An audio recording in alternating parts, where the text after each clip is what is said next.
These celebrity doppelgangers evidence that we're living in a simulation. Strange glitches, unexplained synchronicities, and even scientific evidence seem to suggest our reality could be simulated. In the billions of years since the Big Bang, the human species' existence is a short blip. Over the last 13.7 billion years, it's possible that super advanced civilizations sprouted up all over the universe, and that some of these created hyper-realistic simulations. Elon Musk has said, the odds that we are in base reality is 1 in billions. A more interesting question then is whether we're living in a Paris or nulliparous reality, one that can create other realities versus one that cannot. In a simulation that was created by a simulation that was created by a simulation, eventually processing resources would be strained, like a computer running too many programs at once. This could result in anomalies or glitches in the simulation. If certain persons are visiting our world from other dimensions, could it be possible that their intentions are less than positive or even insidious and destructive? In 1958, a man arrived at the international airport in Tokyo, Japan. Upon checking his passport, the border officials noticed his country of origin was a place called Torrid. After interrogation, the man suggested he point out his country on a map, but when given the opportunity, he pointed to Andorra and became very frustrated because he had never heard of Andorra before. He claimed his country of Torrid had existed for 1,000 years. Allegedly, the officials decided to hold the man in a hotel room nearby until more information could be discovered about his true origin. The story goes that when they checked on him later, he had mysteriously disappeared. Was this man from another dimension? Was he crazy? Or in fact, was he a savvy spy who, upon getting caught, made up an elaborate story to buy him more time until he could escape? The truth is unclear, but the possibility remains.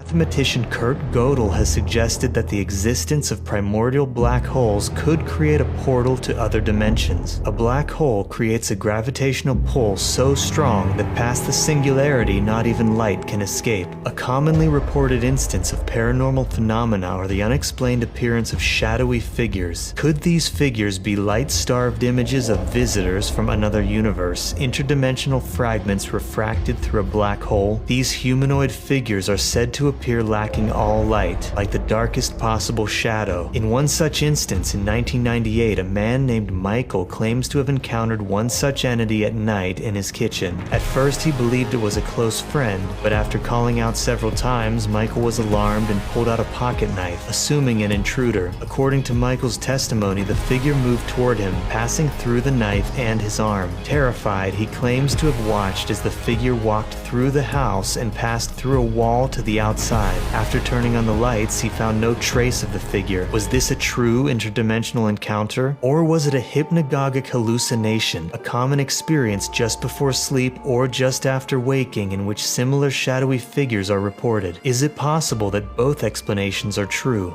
In 1970, British scientist Ivan T. Sanderson wrote an article named The 12 Devils' Graveyards Around the World, in which he discussed what he called the Vile Vortex, an anomaly-heavy region on Earth where a disproportionate number of strange phenomena occur, such as disappearances, UFO sightings, underwater people, and other strange sightings. He attributed these phenomena to the existence of wrinkles in space-time involving gravitational and magnetic aberrations. Sanderson identified 12 spaces across the Earth in which these, quote, vile vortices might exist, including the well-known Bermuda Triangle and the Devil's Sea. Could such a vortex create a portal through which a visitor or creature from another dimension could travel? On the 16th of July 2008, a 41-year-old Spanish woman named Lorena Garcia Gordon claims she woke up in a different dimension than the one she fell asleep in. According to her testimony, many small things in her life had inexplicably changed. When she woke up, the pajamas she went to sleep in and the color of her bed sheets had changed. She wrote this off and drove to work, but upon arriving at her office building, she discovered that the business where she worked was not there. Disturbed and confused, Lorena got herself tested for drugs and alcohol, but came up clean for both. As time went on, more disturbing differences were discovered, such as the man she broke up with 6 months prior was still her boyfriend, and her new boyfriend no longer existed, even after hiring a private detective to find the man. In her apartment, Lorena discovered photographs of herself in locations she didn't remember being in. She consulted psychiatrists who attributed her experience to stress-induced hallucinations. Others have suggested she suffers from an extreme case of Capgras syndrome, problem, a delusional belief that other people in your life have been mysteriously replaced with perfect replicas. Still, some think that Lorena Garcia Gordon went to sleep in one universe and woke up in another. The sun will swell into a red giant, swallowing the planet and making life on Earth impossible. As this time approaches, the moon will spiral below Earth's Roche limit, breaking into a ring of debris and eventually falling to Earth's surface. In 22 billion years, the Big Rip scenario takes place, in which everything in the universe, including time itself, is ripped apart by the universe's expansion caused by dark energy. If this theory is wrong, then eventually the universe experiences heat death, in which all thermodynamic energy comes to an end. There is no light, no movement, no life. The universe is essentially dead. Perhaps the most accurate prediction ever made is that all good things must come to an end.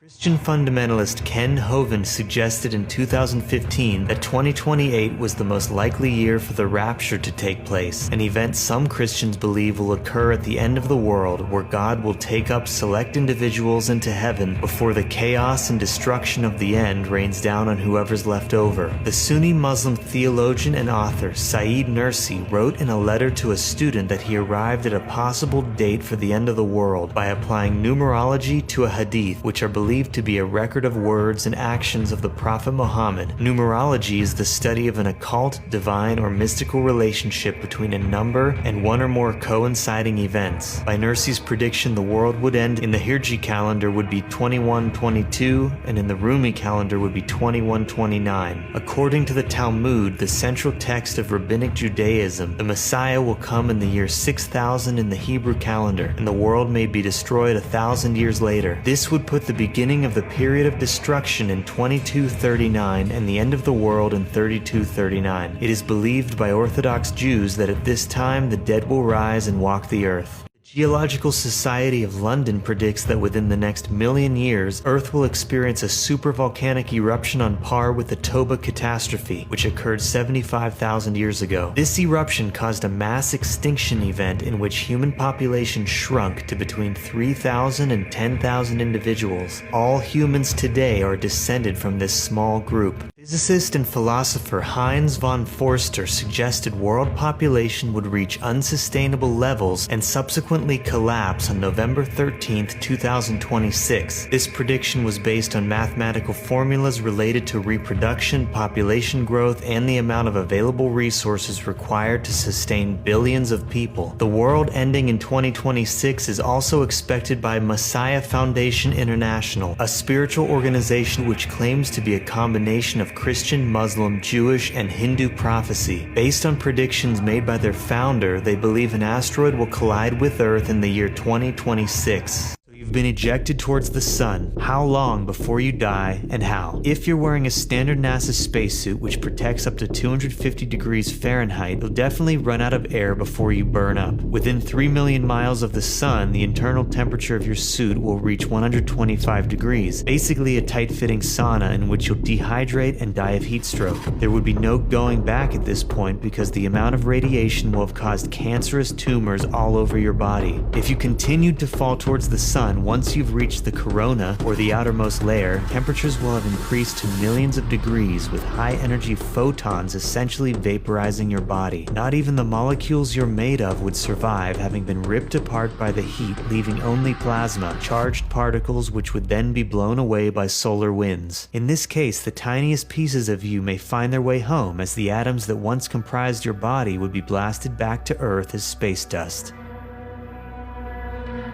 If you happen to lose connection with your spacecraft while on a spacewalk, you'll eventually start to descend into Earth, pulled by gravity. In order to stay in Earth's orbit, you'll need to be traveling roughly 17,500 miles per hour. So as you fall toward Earth, the planet curves away beneath you, leaving orbiting objects in a constant freefall. Detached from your ship, you'll begin to slow down and fall into the atmosphere. But at those speeds, the particles of air you make contact with will begin to burn you alive. Depending on your speed, it would take about 10 years of slowly falling into the Earth to fully burn up. temperature in space is extreme. In Earth's orbit, about 93 million miles from the sun, the temperature difference between the side facing the sun and your back would be 275 degrees Fahrenheit. With no atmospheric medium, freezing or bursting into flames isn't the issue. As gases expand, temperatures dramatically lower. This is how a refrigerator or an air conditioner works. As the fluids in your body turn to gas, the temperature will dramatically decrease, freezing your nose and mouth and eventually creating ice in your respiratory tract. Other things will kill you first, but you'll be freezing the whole time. Exposed to space's vacuum, you'll begin to experience ebullition, the formation of gas bubbles in bodily fluids from reduced environmental pressure. Essentially, your blood and every other fluid in your body will begin to boil, not from heat, but from lack of pressure. In 1960, Joseph Kittinger ascended to a height of 19 miles in a helium balloon to skydive from space. On the way up, a leak occurred and his right hand's glove failed to pressurize. As the fluids in his hand evaporated, Kittinger's hand swelled to twice its size and felt like it was being poked with thousands of burning hot needles. He successfully made his jump and re-entry to Earth, and it took several hours, but his hand recovered. Had his whole body been exposed to the lack of pressure, the swelling and evaporation would have caused incredible pain and ultimately death. If you exit your spacecraft and venture into the darkness without the proper spacesuit, the following would happen. Space is a vacuum, meaning there's nothing filling it like Earth's atmosphere. You'll have about 30 seconds to survive before you start to experience explosive decompression. Better to push all of the air out of your lungs. Otherwise, under zero pressure, that air will begin to rapidly expand, essentially tearing your lungs to shreds, causing mass ruptures. Once ripping past your lungs, the air will then expand into the rest of your body, causing cardiac arrest and stroke. Meanwhile, while under hypnosis, Barney's memories were more intense and traumatic, describing the mind control effect the visitors used, saying, "His eyes.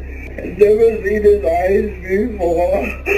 You gotta get away from me!" Apparently out of fear, Barney had kept his eyes closed for most of the experience, but detailed having a cup-like device placed over his genitals and a sperm sample taken. He also detailed having a tube inserted into his anus and quickly removed. He heard a mumbling language he didn't understand, but said they were communicating to him through his mind. What code is hidden in this mysterious sculpture? If you go to the courtyard of the Central Intelligence Agency in Langley, you'll see a monument known as the Cryptos sculpture. Well, you see, the name Cryptos comes from the ancient Greek word for hidden, and since its dedication in 1990, there has been much speculation behind the meaning of the 4 encrypted messages. Even though 3 of the 4 texts have been solved, the text doesn't make sense without the last code. With rumors stating the eventual code may be hiding something top secret, many people are still trying to figure out